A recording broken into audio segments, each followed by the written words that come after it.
Ինչպես օզոնում գտնել ապրանք, որը քեզ կբերի վաճառքներ։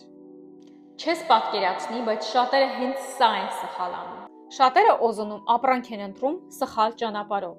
Նրանք ուղղակի տեսնում են այն, ինչ իրենց է դուր գալիս, ու սկսում են վաճառք իրականացնել։ Բայց գիտես ինչ է լինում հետո։ Նրանք ձախողվում են։ Մի ընտրիր ապրանք, որ քեզ անձամբ դուր է գալիս։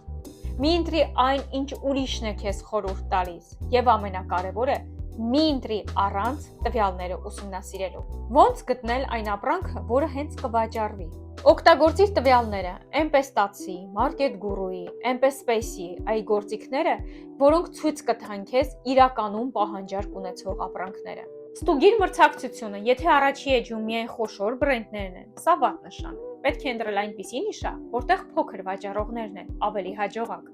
Ստուգիր մարժան, նայիր, թե ինչ գնով են վաճառում, հաշվիր, թե որքան է ծախսը, եւ միայն այն ապրանքները ընտրի, որի շահույթը 30% է եւ ավելին։ Հիմա արդեն գիտես, որ օզոնում հաջողակ ապրանք ընտրելը լոտո չէ,